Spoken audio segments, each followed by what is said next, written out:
First at 5. From the University of Florida's College of Journalism and Communications, you're watching WUFT News. Republican delegates and officials have convened for their national convention. You're taking a live look at the site in Milwaukee where former President Trump prepares to become the GOP's official nominee. Ohio Senator J.D. Vance is former President Trump's new running mate, and that's breaking information that we just learned in the last 90 minutes. This is First at 5. I'm Bianca Smith. And I'm Natasha Holt. The announcement comes just days after an assassination attempt on the former president. As Alice Barr reports, the investigation into the shooting is intensifying. A Republican National Convention like no other, kicking off under the shadow of the attempted assassination of former President Trump and the spotlight of the political world. All of its 40 votes for President Donald J. Trump. The roll call of states officially naming Donald J. Trump as the Republican nominee for president. And in a highly anticipated move, announcing his running mate, Senator J.D. Vance of Ohio. The celebratory traditions in Milwaukee coming just 2 days after the raw horror of a nationally witnessed assassination attempt in Pennsylvania. Supporters sending prayers from Milwaukee. It may have made us more resolved. Energized Republicans further buoyed by a federal judge in Florida dismissing the classified documents case against the former president. The Trump-appointed judge not ruling on the merits of the case, but citing technical grounds in how special counsel Jack Smith was appointed.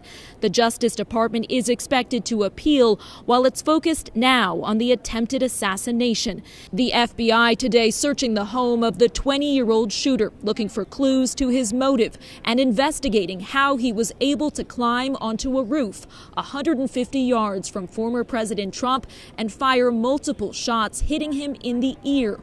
Jason Isha was there. Thousands of people started running, sprinting, screaming, crying. He and his wife now hoping heated political rhetoric will tone down. We want to see it on our side too. We want to see it on everybody's side. In an Oval Office address, President Biden called on Americans to reject political violence and unite, a message former President Trump is expected to drive home during this week's convention. In Milwaukee, Alice Barr, NBC News.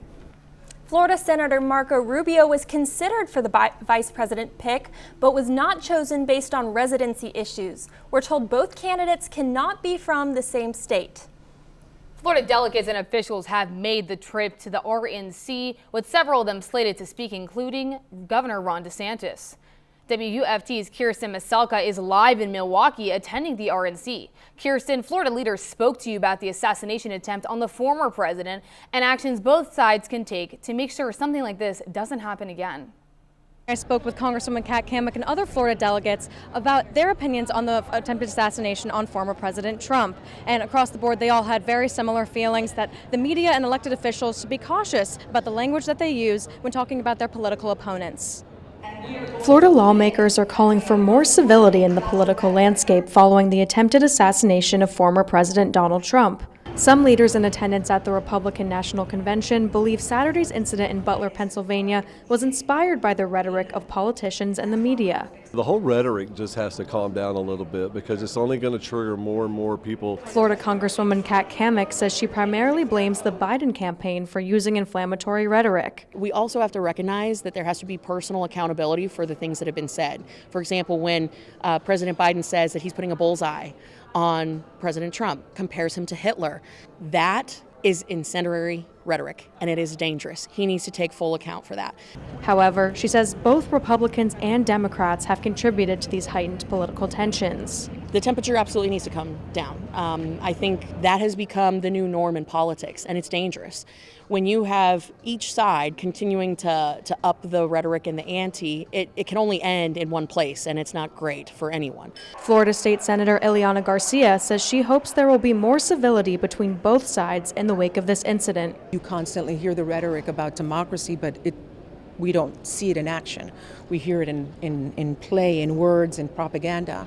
But definitely an unfortunate situation. Hopefully will remediate and help us become civil Americans. Actions from Florida lawmakers and delegates will be following the party's reactions to Trump's VP announcement. We'll have the latest on that for you tomorrow. Live in Milwaukee, Wisconsin, Kirsten Maselka, WUFT News. WUFT is at the Republican National Convention in Milwaukee all week. We will have live coverage of the events and speakers leading up to the nomination of former President Trump as the official Republican nominee. Join us right here on First at 5 on WUFT.org on WUFT 89.1 and 90.1. More than 100 million people are under heat alerts across the U.S. today. Weather Prediction Center forecasts near record temperatures and high humidity for portions of the east on Monday and Tuesday. In Baltimore, heat indexes or feels like temperatures reached nearly 112 degrees. Meanwhile, in central U.S., cities like Dallas, Little Rock, St. Louis, and Kansas City are all under heat alerts. Houston, while not under a heat advisory at this time, could see triple-digit heat indexes Monday, and some 300,000 residents there have been without air conditioning for nearly a week due to Hurricane Beryl. Heat is not the story back here in north central Florida. It's showers and storms. The UF weather team is tracking dozens of lightning strikes this evening. Taking a live look at Paynes Prairie from our DOT camera, you can see the dark clouds forming over Interstate 75. The UF weather team says we're in the middle of a rainy trend this week. UF weather forecaster Rydberg is live in the weather studio timing out the storms in your weather forecast. That's right, the storms are here. Looking over here, we can see high intensity rain and lightning, the case for much of north central Florida. Looking over at the I-95 corridor, we can even see a heat advisory. But looking at our heat indexes across the board, all of our digits are nearly over 100 degrees. These heat indexes are from this afternoon. Comparing these to the temperatures as of right now, nearly up to a 20-degree difference within the regular temperature and the heat temperatures. Now, taking a look at this heat advisory, we can see it's just right on the I-95 corridor. Now, these temperatures are expected to stay until 6 p.m. Looking into tonight, we can expect the temperature to go up to 84 and then slowly decrease all the way down to 75 in the morning. Now coming up, 100 plus indexes, tranquil tropics, and daily storm chances. The Florida Association of Crime Stoppers is now doubling their reward for information on Faye Porter. Detectives from Ocala Police are investigating the homicide of Porter, which took place on June 29th. Marion County Crime Stoppers is offering a $3,000 reward for information. And now the Florida Association of Crime Stoppers is offering an enhanced reward of $6,500. If your tip leads to an arrest, you can qualify for a cash award up to $9,500. The anonymous tip must come through Crime Stopper program to be eligible. You can submit a tip by calling Crime Stoppers at 352-368-7867. A state panel is trying to reach an agreement on a revised financial impact statement that would appear on the November ballot with a proposed constitutional amendment about abortion rights. Tangling over issues such as cost of potential lawsuits and implications for the Medicaid program, the Financial Estimating Conference spent hours Monday debating the financial effects of the proposal. Financial impact statements usually draw little attention, but an initial statement approved last year for the abortion amendment led to a still unresolved court fight. Governor Ron DeSantis' representative on the panel, Chris Spencer, has pushed to consider issues such as costs of lawsuits that could result if voters pass the amendment in November. It is truly inevitable. The Supreme Court is going to have to address these issues, and that in and of itself is protracted litigation. Panel member Amy Baker, coordinator of the legislature's Office of Economic and Demographic Research, says it's tough to speculate about litigation costs. Financial impact statements appear with ballot initiatives to provide estimated effects of the measures on government revenues and the state budget. UF's latest hospital in Ocala will be opening their doors tomorrow. Starting at 8 a.m. Tuesday, the UF Health in Ocala neighborhood will be seeing patients. The hospital is going to be just east of I-75. The hospital is 150,000 square feet, and it has 10 emergency department rooms, including 7 emergency exam rooms, rooms for consultations, triage, and trauma. Coming up next, when First at 5 returns, Florida drivers need to be more aware of how fast they're going. The multi-agency operation underway right now to catch speedy drivers. And preventing drowning deaths. How one company is using artificial intelligence to keep these types of tragedies from happening.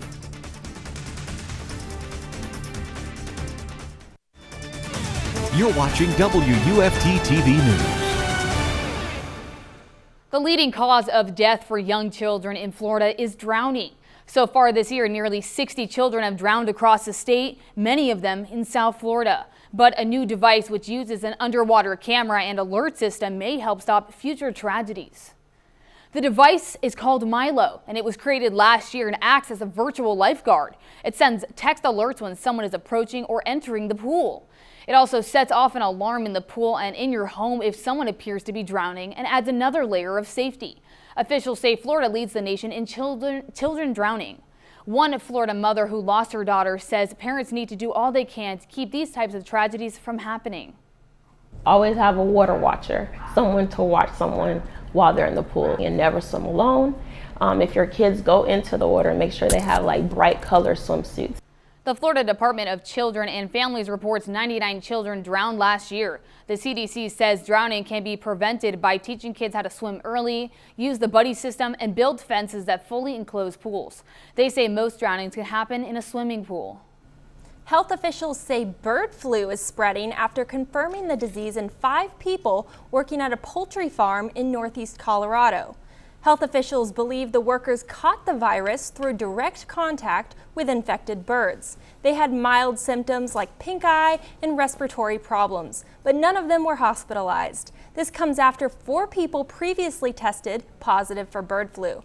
Those cases were traced to dairy operations in Colorado, Texas, and Michigan. The U.S. Centers for Disease Control and Prevention said the risk to the general public remains low.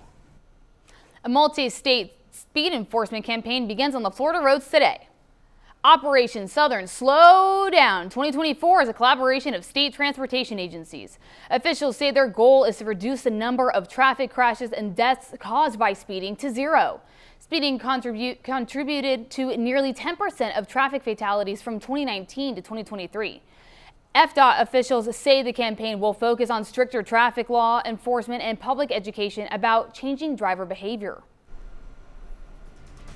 It's a stormy afternoon across north central Florida. I will track the heaviest storms coming up.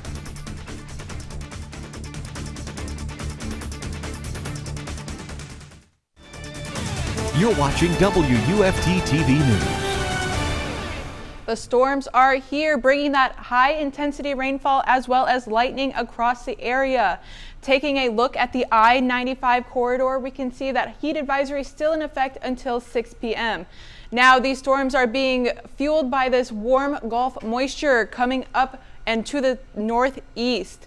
Now, these storms are actually seen to be developing all across the Panhandle and north central Florida. Now, taking a look at Century Tower, we can see clouds up above with rain up to our south even, with the winds coming out with not much winds happening and the feels like temperature up to 75 degrees. These temperatures are pretty hot. All of these temperatures being over 100 degrees except for Daytona Beach. Now, these temperatures are very different from our actual temperatures. Some areas experiencing nearly a 20-degree difference from their feels like temperature this afternoon. Now, taking a look at our future track, we can see right around 6 p.m. is when we're going to see these storms to start fully developing, especially 9 p.m. right over the I-75.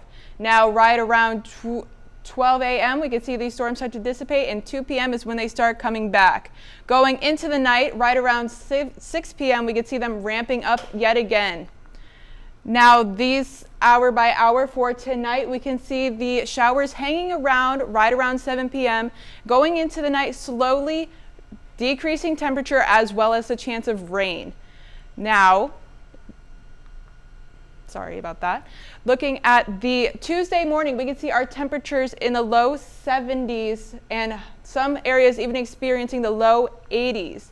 Now, our highs for tomorrow are 95 as well as lots of chance of rain, pretty similar to what happened today.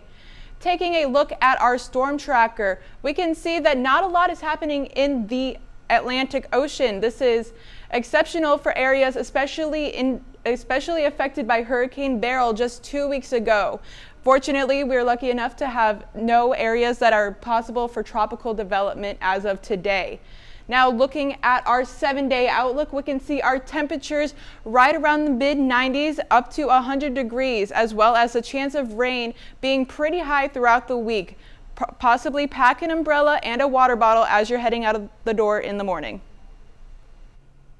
The SEC is front and center as Media Day is taking place this next upcoming week. How the leagues are focusing on moving their conferences forward.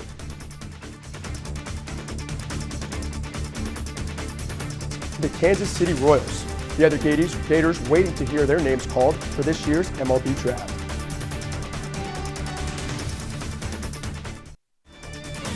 You're watching WUFT-TV News. It's time for sports. I'm Derek Wingo. SEC Football Media Days kicked off today in Dallas, Texas, and will roll into Thursday afternoon with big changes, expanding to 16 teams, adding Oklahoma and Texas. The teams that spoke first today were LSU, South Carolina, Ole Miss, and Vanderbilt, as well as Commissioner Greg Sankey, able to start it off earlier this morning, speaking about the SEC's vision for the future and to focus on its 16 teams. You've seen how we've made decisions over the last decade plus for contiguous states to join. I think that's incredibly wise and provides remarkable strength. The Gators will have their highlighted day on Wednesday, where Florida's head coach Billy Napier will be accompanied by quarterback Graham Mertz, running back Montrell Johnson, and linebacker Shamar James. Questions that could be asked of the Gators include the toughness of their schedule, with key additions also adding to their coaching staff and their new strength program. But it will all come down to the Gators' first game versus Miami, August 31st at home in the Swamp. The Major League Baseball draft began last night with Gators two-way star Jack Caglione going 6th overall to the Kansas City Royals. Caglione in Kansas, where he will be a spark to the Royals offense at bat, as well as being able to develop on the mound at the next level. During his time at Florida, he posted a .419 batting average with a 4.76 ERA from the mound. Caglione then went on to break the all-time home run record with 75, as well as leading his team to back-to-back World Series appearances. Gators right-handed pitcher Brandon Neely was selected 86th overall to the Boston Red Sox. With still many Gators left on the board projected to go in this year's draft, some names to keep an eye out for are catcher Luke Heyman, shortstop Colby Shelton, left-hander Pierce Capalla, and outfielder Ty Evans. For one last final note, Pirates pitcher Paul Skeens has been named the starter for MLB's All-Star team. This will be the first time a rookie has done so since 1995. That game is set to start tomorrow at 8 p.m. You got me excited to go play some baseball, but what about we go over to the weather and talk about how hot it is right now? That's right. Temperatures in the mid to high 90s throughout the week coming up with the chances of rain as well as 70% or higher throughout the week. And thanks for joining us here. Remember that we're going to be back here tomorrow for another edition of First at 5. Have a wonderful night.